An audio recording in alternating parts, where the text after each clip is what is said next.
سورۃ النساء۔ بسم اللہ الرحمن الرحیم۔ قال ابن عباس، ابن عباس نے کہا، یستنکف یستکبر، یستنکف کا معنی ہے یستکبر یعنی غرور کرتا ہے، قواما قوامکم من معایشکم، قیامہ کو انہوں نے قواما پڑھا ہے، ٹھیک ہے، اصل میں قام یقوم، اس میں جو روٹ ہے اس کے اندر واو موجود ہے، تو اس لیے قام یقوم قیام بھی ہوتا ہے اور قام یقوم قوام بھی ہوتا ہے، تو یہ دوسری قرات میں ہے۔ قوامکم کا معنی ہے من معایشکم، تمہاری معاش میں سے یا معیشت میں سے، یعنی جس سے زندگی گزرتی ہے۔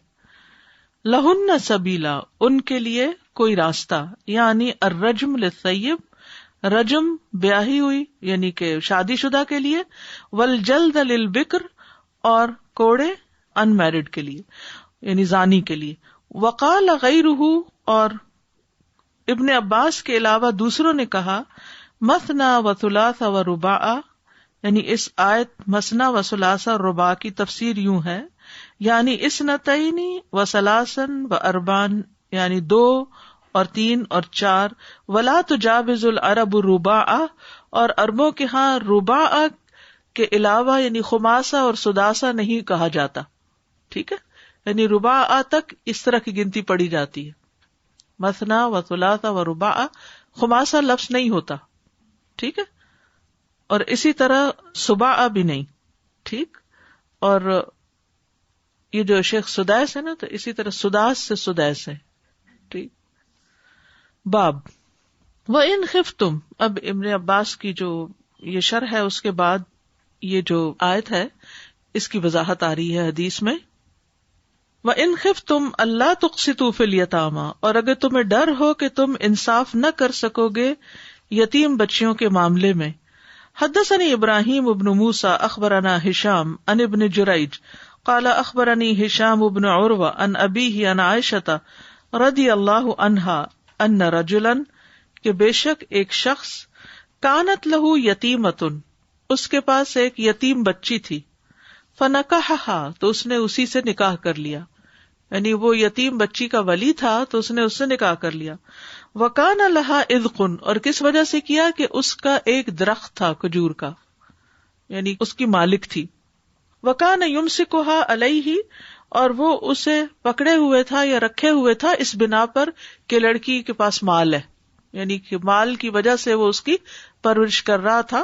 ولم یکن لہا من نفسہ شیء، اور اس کے دل میں اس کے لیے کچھ بھی نہیں تھا، یعنی کوئی چاہت محبت کچھ نہیں تھی، بس مال کی وجہ سے اس نے اس کے ساتھ نکاح کر لیا۔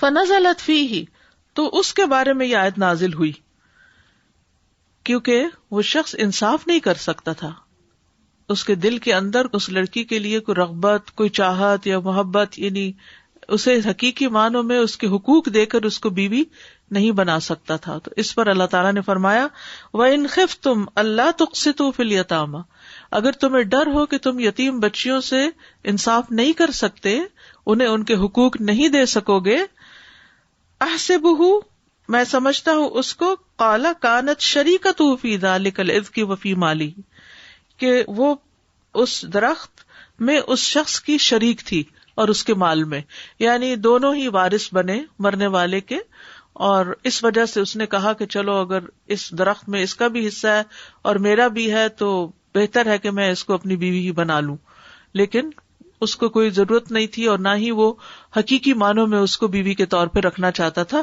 صرف ایک فرض پورا کرنے کے لیے نکاح کر لیا تاکہ اس کا مال مجھے مل جائے۔ تو اسی لیے کہا جاتا ہے کہ ایک خاص شخص کے بارے میں یہ آیت نازل ہوئی تھی، لیکن یہ پھر اس کے بعد ایک عام حکم بھی ہے، یعنی جو بھی اس طرح کی سچویشن میں ہو۔ حدثنا عبد العزیز ابن عبد اللہ حدثنا ابراہیم ابن سعد عن صالح ابن کیسان عن ابن شہاب قال اخبرنی عروۃ ابن الزبیر انہ سأل عائشہ عن قول اللہ تعالی، مجھے عروہ بن زبیر نے خبر دی، ابن شہاب الزہری کہتے ہیں کہ انہوں نے سوال کیا تھا عائشہ رضی اللہ تعالی عنہا سے، ان قول اللہ تعالی، اللہ تعالی کے اس فرمان کے بارے میں، وَإِنْ خِفْتُمْ أَلَّا تُقْسِطُوا فِي الْيَتَامَىٰ، کہ اگر تمہیں خوف ہو کہ تم انصاف نہیں کر سکو گے یتیم بچیوں کے معاملے میں، فقالت، تو وہ کہنے لگی، یبن اختی، اے میرے بھانجے، هذه اليتیمۃ تکون فی حجر ولیہا، یہ اس یتیمہ کے بارے میں آیت نازل ہوئی ہے جو اپنے ولی کی پرورش میں ہو، تشرکہ فی مالہ، جو اس کے مال میں شریک ہو، ویعجبہ مالہا وجمالہا، اور اس کو اچھا لگتا ہے اس بچی کا مال اور جمال، فیرید ولیہا ان یتزوجہا، تو اس کا ولی اس سے نکاح کرنا چاہتا ہے، بغیر ان یقصد فی صداقہا، بغیر اس کے کہ وہ اس کے مہر کے بارے میں انصاف سے کام لے، یعنی جتنا اس کا حق بنتا ہے اس کو وہ مہر دینا نہیں چاہتا اور ویسے ہی نکاح کرنا چاہتا ہے۔ فیعطیہا، تو وہ دیتا ہے اس کو، مثل ما یعطیہا غیرہ، کہ وہ نہیں دیتا اس کو جس طرح اس کے علاوہ کسی عورت کو مہر دینا چاہیے یا دیتا ہے۔ یعنی ایک شخص اگر وہ کہیں اور شادی کرے تو وہ اس کو جتنا مہر دے گا اتنا اس بچی کو نہیں دینا چاہتا، کیونکہ اس کا کوئی والی وارث نہیں، وہ خود ہی والی ہے، ٹھیک ہے نا۔ فَنُهُ عَنْ ذَلِكَ، تو پھر بچیوں کے ولی جو ہیں، یتیم بچیوں کے ولی، ان کو روک دیا گیا کہ وہ ایسی بچیوں سے شادی مت کریں، إِلَّا أَن يُقْسِطُوا لَهُنَّ، مگر یہ کہ ان کے ساتھ انصاف کریں، وَيَبْلُغُوا لَهُنَّ، اور ان کو پورا مہر دیں، اعلیٰ سنتہن، جو ان کا اعلیٰ درجہ ہے یا جو بہترین ان کا مقام ہے اس کے مطابق، یعنی جو رواج ہے یا جو سنت ہے، طریقہ ہے، سنت کا لفظ معنی ہوتا ہے طریقہ، راستے کے لیے بھی لفظ استعمال ہوتا ہے، یعنی مطلب اس کا یہ کہ ایسی بچیوں کو ان کا پورا حق دے کر انصاف کے ساتھ ان کا مہر جب تک نہ دے تو ان سے نکاح نہ کریں۔ فَأُمِرُوا، تو وہ حکم دیے گئے، أَن يَنكِحُوا مَا طَابَ لَهُمْ، کہ وہ نکاح کر سکتے ہیں جو ان کو پسند آئیں، من النساء، عورتوں میں سے، سواہن، ان کے علاوہ۔ قال عروہ، عروہ کہنے لگے، قالت عائشہ، عائشہ رضی اللہ عنہا کہتی ہیں، وَإِنَّ النَّاسَ، اور بے شک لوگوں نے، استفتوا رسول اللہ صلی اللہ علیہ وسلم، رسول اللہ صلی اللہ علیہ وسلم سے اس بارے میں فتویٰ مانگا، بعد هذه الآیہ، اس آیت کے بعد، فانزل اللہ، تو اللہ تعالیٰ نے نازل کر دیا، وَيَسْتَفْتُونَكَ فِي النِّسَاءِ، کہ لوگ آپ سے عورتوں کے بارے میں فتویٰ مانگتے ہیں۔ قالت عائشہ، حضرت عائشہ کہتی ہیں، وقول اللہ تعالیٰ فی آیت اخری، اور اللہ تعالیٰ کا فرمان ایک دوسری آیت میں ہے، وَتَرْغَبُونَ أَن تَنكِحُوهُنَّ، اور تم رغبت رکھتے ہو کہ ان عورتوں سے نکاح کرو، رغبت احدکم ان یتیمتہ حین تکون قلیلۃ المال، کہ رغبت تم میں سے کسی ایک کی اس یتیم بچی کے بارے میں کہ جس کے پاس مال کم ہو، امن رغبوا فی مالہ و جمالہ فی یتام النساء، اس سے جس میں رغبت ہو اس کے مال اور جمال میں یتیم عورتوں میں سے، الا بالقسط، مگر انصاف کے ساتھ، من اجل رغبتہم انہن، ان سے رغبت نہ ہونے کو چاہیے، رغب ان کا مطلب ہوتا ہے رغبت نہ ہونا، اذا کن قلیلات المال والجمال، جب ان کے پاس مال اور جمال کی کمی ہو۔ یہاں بیسیکلی یتیم بچیوں کے سرپرستوں کو ایک طرح سے ڈانٹ پلائی گئی ہے، سرزنش کی گئی ہے، اور ان کو یتیم بچیوں کے ساتھ ناانصافی کرنے سے روکا گیا ہے کہ خواہ اگر عورت قلیلۃ المال والجمال ہو یا کثیرۃ المال والجمال ہو، دونوں صورتوں میں اگر تم اس کے حقوق کی ادائیگی کر سکتے ہو تو خود نکاح کرو، ورنہ ان کا نکاح دوسروں سے کرو اور تم اس راستے میں رکاوٹ نہ بنو۔ خلاصہ بس صرف یہی ہے ساری بات کا، جتنا بھی آپ نے پڑھا وہ عربی میں تھوڑی سی ترجمے میں کمپلیکیشن آ رہی ہے رغبہ فی اور ان کی وجہ سے۔ خلاصہ یہ ہے کہ کسی بھی یتیم بچی یا کسی بھی عورت سے اس کو ایکسپلائٹ کرنے کے لیے نکاح نہیں کرنا چاہیے، کہ چونکہ اس کے پاس مال بہت ہے اس لیے اس سے نکاح کر لیا جائے تاکہ اس کے مال پہ قبضہ کر لیا جائے۔ اور پھر بعض اوقات ایسا بھی ہوتا ہے کہ ایک بچی جس کے والدین فوت ہو جاتے ہیں یا اس کے کوئی بہن بھائی بھی نہیں ہوتے، تنہا ہوتی ہے، جائیداد کی مالک ہوتی ہے، تو اس کے جو قریبی رشتے دار ہیں وہ اس کی کہیں بھی کسی کے ساتھ بھی شادی کر دیتے ہیں. جو بھی کوئی رشتہ آئے اس طرح چھان پرکھ نہیں کرتے جس طرح وہ اپنی بچی کے لیے کریں گے. تو اس میں کیا نقصان ہو سکتا ہے کہ ایسی بچی کو صحیح شوہر نہ ملے اور اس کی زندگی حرام ہو جائے. تو چاہے عورت کے پاس کم مال ہو، کم جمال ہو، اگر عورت میں رغبت نہیں تو اس سے نکاح مت کرو، خواہ تم اس کے ساتھ نکاح کرنے پہ پوری قدرت بھی کیوں نہ رکھتے ہو. ظاہر ہے کہ اگر کسی گھر میں کوئی یتیم بچی پل رہی ہے تو اس کی اپنی تو کوئی سے نہیں ہوگی. جب اپنے نہیں ہوتے تو پھر کانفیڈینس کی بھی کمی ہو جاتی، وہ نہ بھی نہیں کر سکتی. اس کو یہ ڈر ہوتا ہے اگر میں نے نہ کیا اور یہ مجھے نکال دیں تو میں کہاں جاؤں گی. اور اس میں ایک اصول تو یہ ان خاص کانٹیکسٹ میں یہ آیت نازل ہوئی اور عورتوں کے حقوق کی بیسیکلی حفاظت کی جا رہی ہے. لیکن دوسری طرف عمومی طور پر بھی کسی بھی انسان کو حق حاصل نہیں کہ وہ دوسرے کو ایکسپلائٹ کرے. ایکسپلائٹ کرنا کیا؟ کسی کی مجبوری سے فائدہ اٹھانا. کہ اب اس شخص کا بچہ بیمار ہے اور اس کے پاس پیسہ نہیں علاج کرانے کے لیے اور اس کو گھر بیچنا پڑ رہا ہے تو کم قیمت پر یہ اونے پونے بیچ رہا ہے کہ کسی طرح بکے تاکہ ایک زندگی بچ سکے. تو گھر کی ضرورت نہیں بھی تو چلو اس لیے خرید لیتے ہیں کیونکہ دوسرے کی نیڈ ہے اور اس وجہ سے سستا بک رہا ہے. تو ہمیشہ دیکھنا یہ چاہیے یعنی احسان کیا ہے کہ انسان دوسرے کے لیے وہی پسند کرے جو اپنے لیے کرتا ہے. کسی کی مجبوری سے فائدہ اٹھانا، کسی کی ضرورت سے فائدہ اٹھانا، کسی کی بیچارگی سے، کسی کے کمزور ہونے کی وجہ سے، پاور لیس ہونے کی وجہ سے اس کے ساتھ زیادتی کرنا یہ سخت ناپسندیدہ کام ہے. اور عربوں کے معاشرے میں عورت کے ساتھ اس طرح کی زیادتیاں ہو رہی ہوتی تھی اور وہاں پر نکاح شغار بھی تھا کہ دو مرد آپس میں اس طرح ایک دوسرے کی بہن سے شادی کر لیتے تھے کہ جس میں خود کوئی مہر نہیں دیتا تھا بلکہ اپنی بہن کو دینا دوسرے کی بہن لینے کے لیے مہر قرار پاتا تھا. تو یہ بھی ظلم کی ایک قسم تھی. اسی طرح زہار بھی ظلم کی ایک قسم تھی.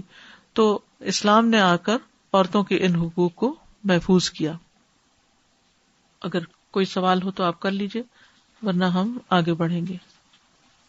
یہ استاذہ نکاح شغار جو ہے وہ وٹا سٹا وٹا سٹا جس میں مہر دیا جاتا ہے اس میں کوئی حرج نہیں، لیکن وہ وٹا سٹا جس میں مہر کی بجائے یعنی وہ بہن کو بطور مہر دے دیا جاتا ہے دوسری لڑکی لینے کے لیے، یعنی دو آدمی تو فائدہ اٹھاتے ہیں مگر مہر کوئی بھی نہیں دیتا.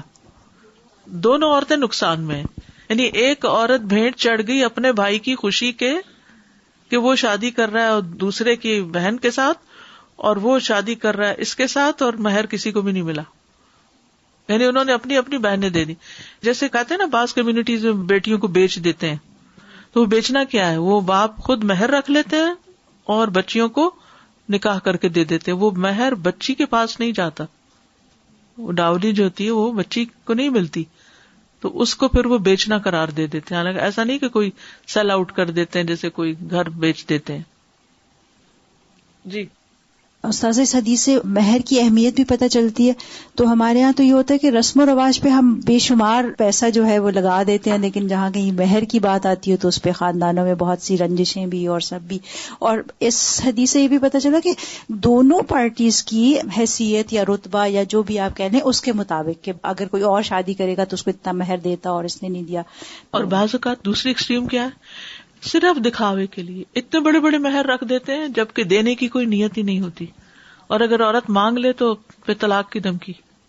Ustadha, you spoke about inclination towards women. So this is seen many a times that women are exploited because men are not inclined towards them and they are forced to get married in the families. یہ بھی ٹھیک نہیں. So that's also included in this inclination, isn't it? جی بعض لوگ خاندانی رنجشیں ختم کرنے کے لیے لڑکیوں کو بھیٹ چڑھا دیتے ہیں، حالانکہ شادی کرنے والے کو بھی کوئی ضرورت نہیں ہوتی اور نہ ہی اس کو کوئی رغبت ہوتی ہے اس بچی میں. اور بعض اوقات یہ ہے کہ اس کو رغبت ہوتی ہے مگر لڑکی کو رغبت نہیں ہوتی. لڑکی کے پاس جمال بھی ہے اور مال بھی ہے اور وہ اس جگہ پہ شادی نہیں کرنا چاہتی صرف اس لیے کہ خاندان کی دشمنی ختم ہو جائے اور وہ اپنا وہاں کوئی فیوچر نہیں دیکھتی. تو عورت کوئی گائے بھینس تو نہیں ہے کہ جدھر چاہو بیچ دو، جدھر چاہو جس کو پکڑا دو. یعنی جانور بھی جب مانوس ہو جاتے ہیں تو ان کے بھی ایک حقوق ہوتے ہیں.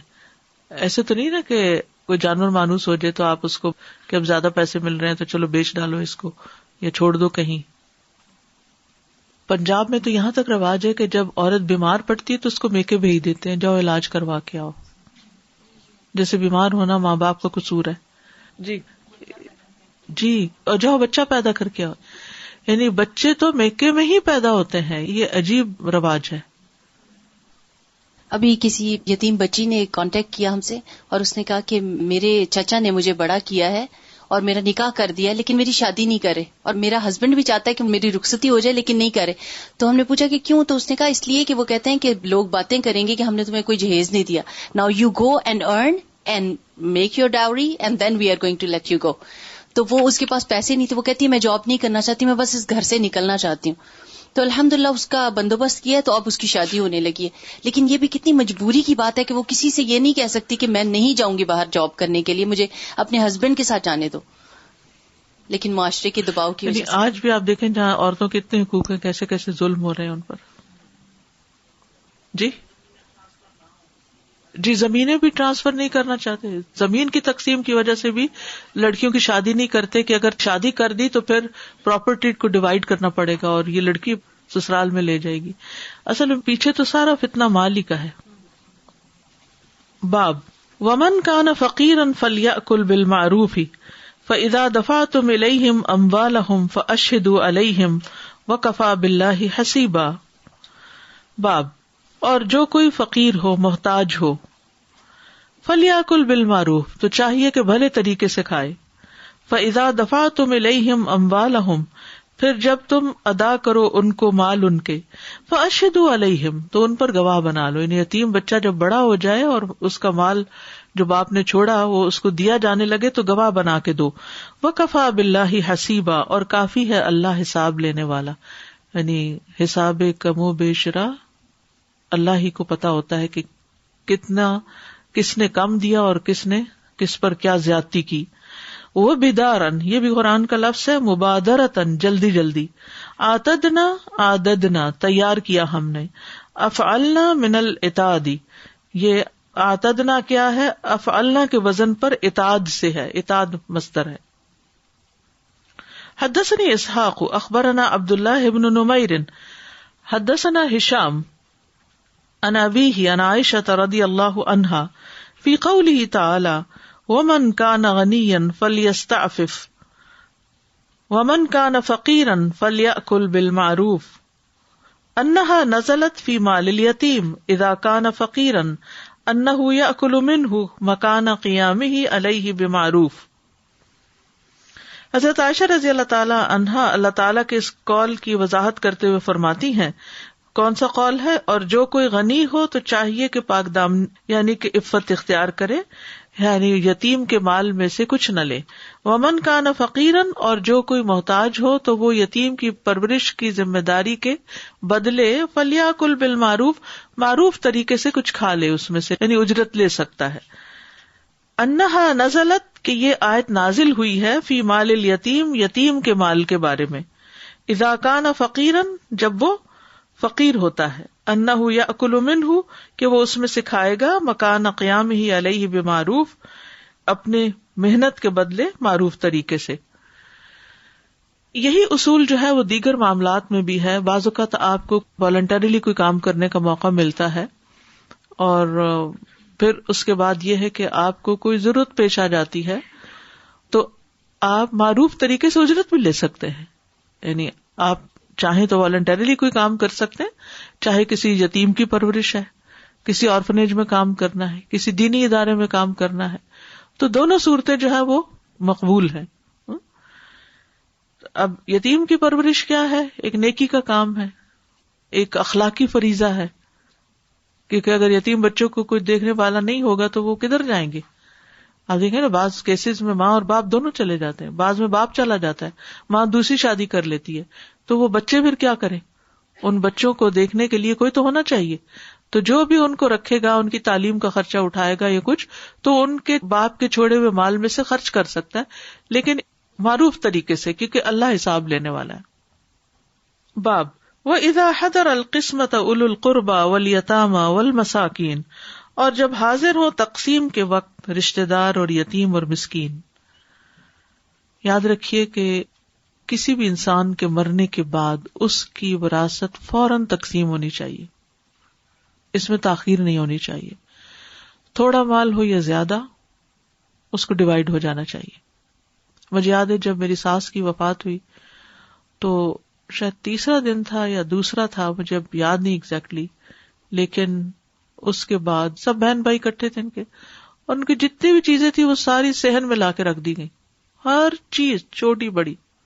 پھر اس کی ایک طرح سے قیمت لگا لی گئی، کیونکہ اس کو جو بھی وراثت کا مال ہوتا ہے، چاہے پراپرٹی میں مثلاً کسی کی لینڈ ہے یا گولڈ ہے یا بینک بیلنس ہے، تو ان سب کو پیسے میں کنورٹ کرتے ہیں کہ لینڈ کی ویلیو کیا ہے، گولڈ کی کیا ہے، اور جو باقی چیزیں اس کی بلانگنگز ہیں، روزمرہ کے استعمال کی چیزیں ہیں، گھریلو سامان ہے مثلاً یا کچھ، تو ان سب کی قیمت لگائی جاتی. اور پھر اس کو جتنے بھی وارث ہوتے ہیں ان سب کے شریعت نے جو حصے مقرر کیے ہیں اس کے مطابق اس کو تقسیم کیا جاتا ہے. تو اس میں پھر اس ویلیو کے مطابق ان چیزوں کو بھی ڈیوائڈ کر دیا جاتا ہے، یا اگر کوئی ایک شخص ساری چیزیں رکھنا چاہتا ہے تو اس کے عوض پیسہ باقی وارثوں کو دے سکتا ہے اگر وہ دے سکتا ہو. اور اگر مثلا گھریلو یا روزمرہ کے استعمال کی چیزیں ہوں تو ان کو سب کے مشورے سے اگر ڈسپوز آف کرنا چاہیں، کسی کو دینا چاہیں تو وہ بھی، لیکن سب سے پہلے تقسیم کرنا ضروری ہے، حصہ نکالنا ضروری ہے، اور جو جس کا مالک بنتا ہے اس کو دے دینا چاہیے. اور اب وہ آگے صدقہ کرے یا جو بھی چاہے اس کی مرضی ہے. لیکن اس وقت چونکہ بعض اوقات جیسے والد فوت ہو گئے تو بیٹیاں عام طور پر بہت جذباتی ہوتی ہیں اور بہت محسوس بھی کر رہی ہوتی ہیں، اور اس وقت بھائی عام طور پر سینسز میں ہوتے ہیں اور باپ کے ساتھ بھی رہ رہے ہوتے ہیں، بیٹیاں باہر سے آئی بھی ہوتی ہیں. تو کوشش عموماً خاندان والوں کی کیا ہوتی ہے کہ بیٹیاں ودرا کر لیں اپنے حصے سے، اور اس وقت بھائی کو کہہ جائے کہ یہ بھائی سب تمہارا ہی ہے اور ہم آتے جاتے رہے اور ہم خوشی سے دے رہے ہیں کچھ. یہ غلط طریقہ ہے، کیونکہ بہت کیسز میں دیکھا گیا کہ اس وقت سب باتیں کرنے کے باوجود جب عملی زندگی میں جاتے ہیں اور گھر میں اپنے کوئی مشکل مجبوری آتی ہے اور ضرورت پڑتی ہے تو پھر دوبارہ مانگنا شروع کر دیتے ہیں. تو نہیں، ہاتھ میں لے لیں، پھر بے شک آپ دے دیں بھائی کو اور بے شک دے دیں کسی غریب فقیر کو اور بے شک خرچ کریں اپنے اوپر. جب تک کوئی مالک ہی نہیں بنتا، دیکھیں نا، باپ کے نام تھی پراپرٹی، ابھی آپ کے نام ہی نہیں ہوئی تو آپ کیسے کہہ سکتے ہیں کسی کو کہ آپ لے لو؟ آپ کو تو ابھی حصہ ملا ہی نہیں. جو چیز آپ کے ہاتھ میں نہیں اس کو آپ آگے بھی گفٹ نہیں کر سکتے. تو اصل طریقہ یہی ہے کہ پہلے آپ اس کو لیں، پھر اس کے بعد آپ کسی کو دیں جس کو آپ جی چاہے کریں. کیونکہ صحیح دین کی جو ہماری تعلیم ہے اس پہ عمل نہ ہونے کی وجہ سے بہت سے جھگڑے اور فساد جو ہیں وہ پائے جاتے ہیں. So Ustaza ji, this that you're referring after 2-3 days, this is almost like a verbal declaration or verbal distribution of, because if you're saying property or other things are involved, then they're getting evaluated or sold, and actual distribution of the wealth لیکن اس میں یہ ہے کہ اس کی قیمت تو فوری لگ سکتی ہے نا تیسرے دن، right, وہ تو لگا لی جائے، right, لیکن جو چھوٹی موٹی چیزیں تو ڈیوائیڈ ہو جائیں گی وہیں پر دیر اینڈ دین. لیکن باقی چیزیں جو ہیں وہ پھر جو کوئی ایک اس کا وکیل بنے گا اور باقی سب کو پھر حصہ بانٹ کر بیچ کر دے گا. right. And in the case that the deceased is young and the children are younger, they're not yet at that legal age where they could actually be getting a share, so then تو پھر وہ you یہ could نا wait. جو ان کا ولی ہوگا وہ سب اس کے پاس ڈپازٹ ہوگا، جب بڑے ہوں گے گواہ بنا کے وہ پھر اس وقت ان کو ملے گا. right. جزاک اللہ. حیا استاذہ کچھ ایسی پراپرٹیز ہوتی ہیں جو متنازع ہوتی ہیں، یعنی ان کے جو کرایہ دار ہیں وہ نہیں نکل رہے ہوتے اور ماں باپ کی ڈیتھ ہو چکی ہے اور وہ پراپرٹی بانٹ ہی نہیں سکتے جب تک وہ بکے نہیں. اب وہ اتنا لمبا عرصہ پاکستان میں تو چلتے ہیں کہ اس میں ماں باپ کے اوپر تو کوئی چیز نہیں آتی نا، کیونکہ بچے کوشش کر رہے ہیں کہ وہ بک جائے. تو جب تک کوشش کر رہے ہیں، اور اگر تاخیر کی بلا وجہ تو وہ الگ بات ہے. یعنی چاہیے تو یہ تھا نا کہ فوری اس کا فیصلہ ہوتا، کیونکہ ہوتا پتہ کیا ہے، جب کوئی بھی پراپرٹی مثلا کرائے پر بھی ہو نا تو بہت دن تک وارث اس کی کوئی خیر خبر نہیں رکھتے، تو جو اس میں رہنے والے ہیں پھر وہ ناجائز قبضہ کر لیتے ہیں کہ اس کا کوئی والی وارث نہیں ہے. حدثنا احمد بن حمید اخبرنا عبید اللہ الاشجعی عن سفیان عن الشیبانی عن اکرمۃ عن ابن عباس رضی اللہ عنہما. ابن عباس رضی اللہ عنہما کہتے ہیں وَإِذَا حَضَرَ الْقِسْمَةَ أُولُو الْقُرْبَى، جب تقسیم کے وقت حاضر ہوں رشتہ دار، والیتامى اور یتیم، والمساکین اور مسکین. قال ہی محکمۃ، کہتے ہیں کہ یہ آیت محکم ہے، ولیست بمنسوخہ، اور منسوخ نہیں ہے. تابعہ سعید بن جبیر عن ابن عباس. اس کا مطلب کیا ہے کہ مال تقسیم ہو رہا ہے، تو ابھی تعزیت والے بھی آ رہے ہیں، رشتہ دار بھی آ رہے ہیں، ان کے بچے بھی ہیں. یہاں پر آپ دیکھیں نا، قرابت دار آ گئے، یتیم آ گئے، کوئی مسکین آ گیا گھر میں.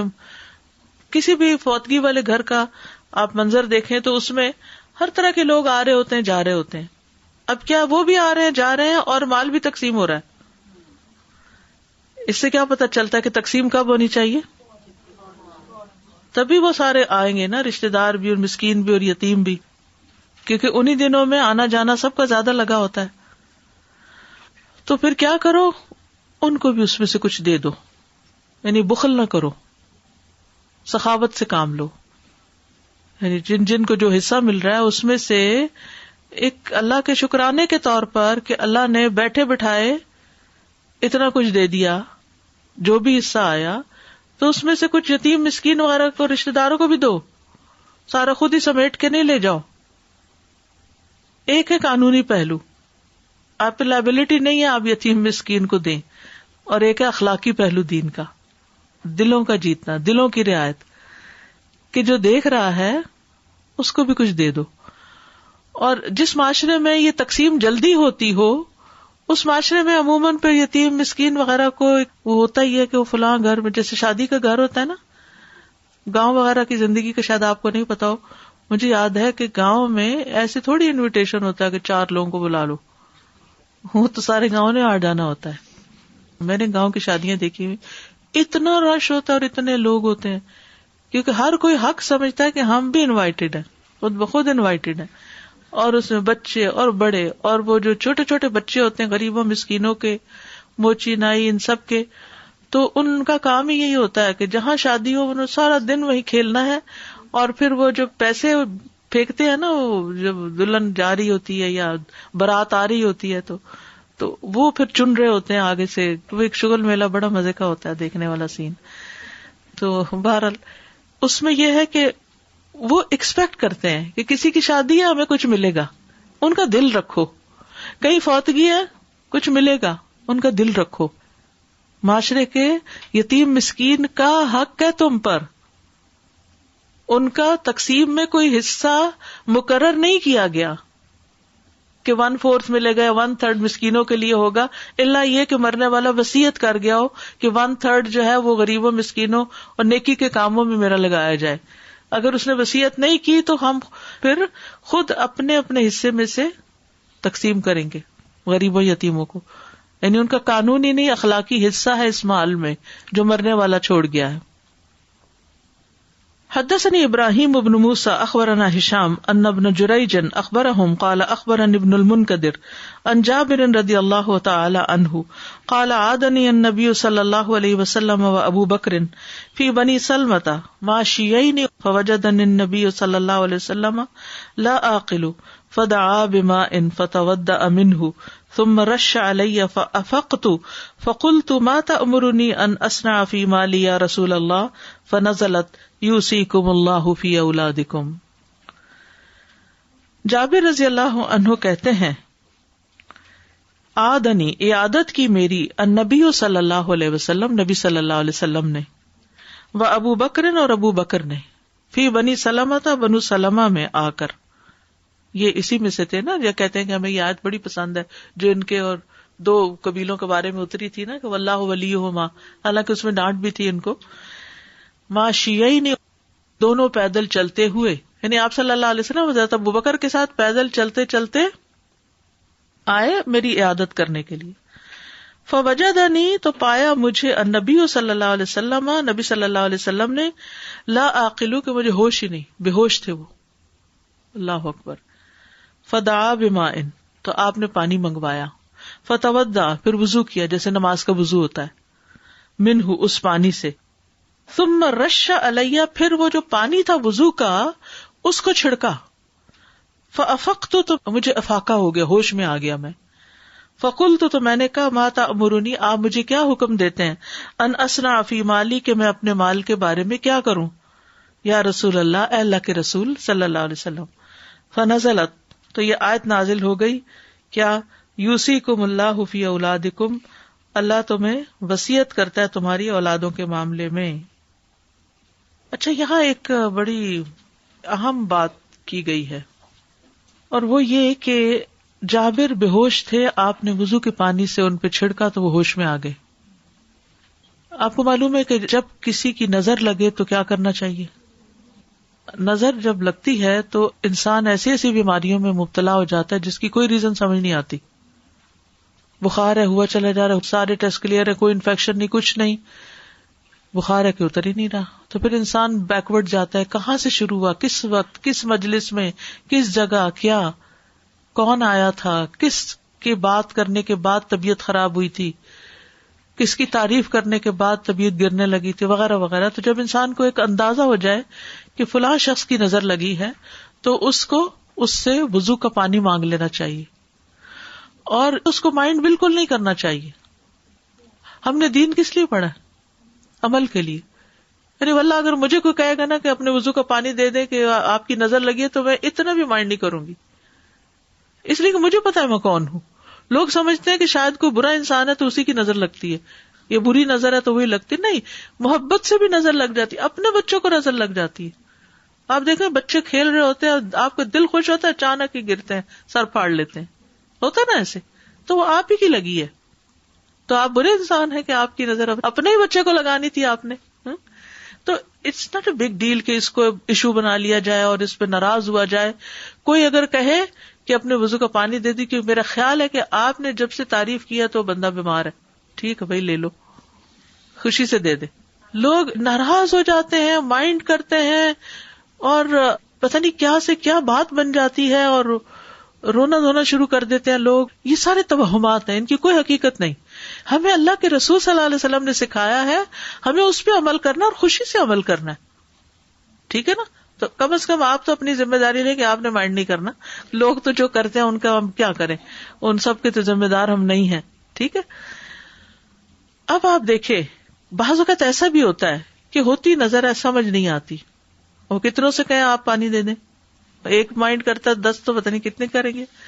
اور خاص طور پہ آپ نے دیکھا ہوگا کہ جب شادیوں ہمارے بہت دلہن کو تیار کر دیتے ہیں نا تو پھر وہیں سے ہی مسئلے کھڑے ہو جاتے ہیں. اور پھر چلو وہاں جو دیکھا پھر وہ جو تصویریں اترتی ہیں اور پھر وہ جو سب میں بٹتی ہیں اور پھر وہ پتہ نہیں فیس بک کے ذریعے کہاں کہاں تک پہنچتی ہیں، کس کس کی اچھی بری نظر لگتی ہے اللہ عالم. تو یہ ہمارے اپنے ہی ہاتھوں کی کمائی ہے.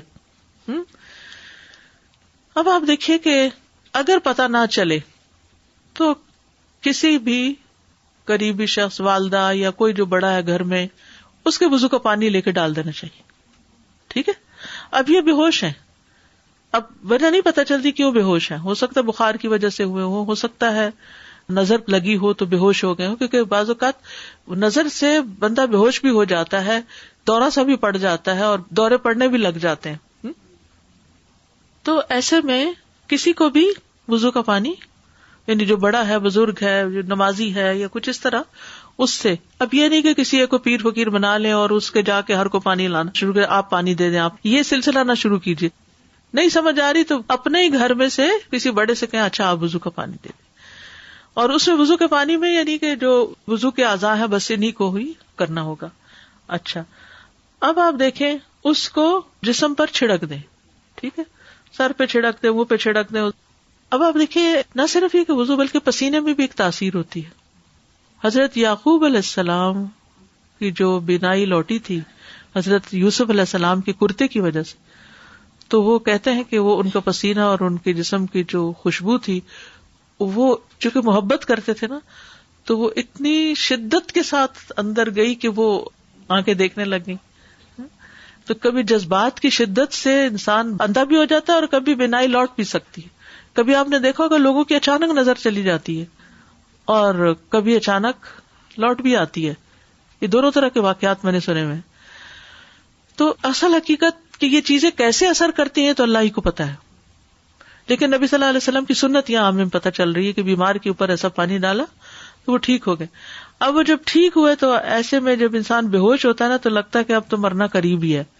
ویسے بھی انسان کسی بیماری کا شکار ہو تو پھر موت زیادہ یاد آتی ہے نا. تو انہوں نے فوراً پوچھا کہ میں پھر اپنے مال میں سے کیا وصیت کروں, کیا کروں.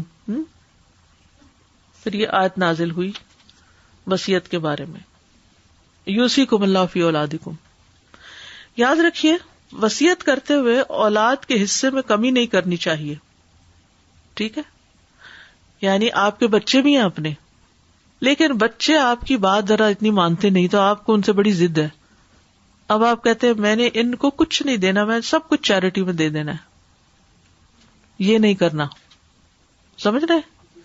یعنی وصیت اتنی کرنے کی اجازت نہیں کہ اولاد کا حق مارا جائے یا کسی بھی وارث کا حق مارا جائے. کیونکہ حضرت سعد نے جب کہا تھا نا کہ میرا وصیت کرنے کا ارادہ اور میری ایک ہی بیٹی ہے تو کیا میں اپنے آدھے مال کی وصیت کر دوں, تو آپ نے فرمایا نصف تو زیادہ ہے, آدھا زیادہ ہے. انہوں نے پوچھا 1/3, تو آپ نے کہا ٹھیک ہے لیکن یہ بھی زیادہ ہے. یعنی اللہ اگر وارثوں کو دے رہا ہے تو تم کیوں چھین رہے ہو؟ کیونکہ عموماً رشتے داروں کے ساتھ وہ بندی نہیں ہوتی نا, تو پھر انسان کہتا ہے کہ ان کو تو کچھ بھی نہ دوں, غریبوں کو دوں گا وہ دعائیں تو دیں گے مجھے. ہو سکتا ہے آپ کی اولاد کی اصلاح ہی اسی سے ہو جائے. کسی وقت ان کا دل پسی جائے کہ ہمارے والدین نے ہم پہ اتنی محنت کی اور مرنے کے بعد بھی ہمارے لیے اتنا کچھ چھوڑ کے ہم نے کیا کیا. تو جو اللہ کا حکم ہے نا وہ اللہ کا ہی حکم ہے, اس کو کر لینا چاہیے کیونکہ یہ میرے رب کا حکم ہے. مجھے اس سے فائدہ ہو رہا ہے یا نہیں ہو رہا, میری سمجھ میں بات آ رہی ہے کہ نہیں آ رہی, لیکن چونکہ اللہ کا حکم ہے نا اس لیے میں نے کرنا ہے تو کر لیا. اور یاد رکھیے کہ اپنے بچوں کو کھلانا بھی صدقہ ہے, اپنی بیوی کو دینا بھی صدقہ ہے, وہ بھی ثواب ہے. چیریٹی صرف گھر سے باہر دینا نہیں ہے, گھر والوں پہ خرچ کرنا بھی چیریٹی ہے. جی استاذہ, کین وی یوز آور اون وضو واٹر؟ اگر آپ سمجھے کہ اپنی نظر لگی تو کر کے دیکھیے, وضو کر کے رکھ لیجیے ساتھ. جب نہانے کے لیے کھڑے ہوں تو اپنا پانی ڈال لیجیے. مجھے کل ہی کوئی بتا رہا تھا کہ ان کی بیٹی سخت بیمار ہو گئی اور انہوں نے جب پانی ڈالا تو کہتی جو ہی پانی ڈالا تو سر سے ش کی آواز آئی جیسے کوئی چیز نکلی ہو. تو بعض اوقات ایسا ہوتا ہے. Even if we knew that the nazar is because of someone else and we won't be able to approach them, تو پھر کسی اور سے لے لیجیے, کیونکہ جس کو نظر لگی ہوتی ہے نا اس کی اسپرٹس لو ہو گئی ہوتی ہیں, تو دوسرے کا بہتر ہے. جزاک اللہ خیر. السلام علیکم. I just wanted to confirm that this water would not include the water which we have rinsed out of our mouth and put in our nose, or دیکھیے پانی جو ہے نا اس میں جھاڑے نہیں نا, صرف پانی لے کے ایسے تھوڑا سا منہ کے ڈالیں اور اس میں ڈالیں تو منہ کا لعاب کا پانی جو ہوتا ہے وہ ناپاک نہیں ہوتا, اور پینا تھوڑی ہے, اس کو جسم پہ بہانا ہے نا. اور ایک اور چیز, اگر کوئی نہ دے اور کوئی بھی نہیں آپ کے پاس, اکیلے ہیں آپ, تو بیری کے پتوں کا علاج کیجیے. بیری کے 7 پتے لے کر ان کو کوٹ کے یا بلینڈ کر لیں پانی میں, اور بے شک ڈرنکنگ واٹر میں ڈال کے رقیہ پڑھیں اس پر. پہلے پتوں کو گھول کے رقیہ پڑھ کے 3 دفعہ اس کو پی لیں, یعنی 3 سانس سے جتنا پی سکتے پی لیں, اور اس کے بعد اس کو بالٹی میں ڈال کے نہا لیں, تو اس سے بھی علاج ہو جائے گا انشاءاللہ. نظر کی دعا بھی پڑھ کے پھونک سکتے ہیں؟ جی ہاں, نظر کی دعا بھی, صبح شام کی دعائیں جو ہیں وہ, اور شفا کی دعائیں جو ہیں. رقیہ یہی تو ہے. سبحانک اللہم و بحمدک اشہد ان لا الہ الا انت استغفرک و اتوب الیک. السلام علیکم و رحمۃ اللہ وبرکاتہ. بسم اللہ.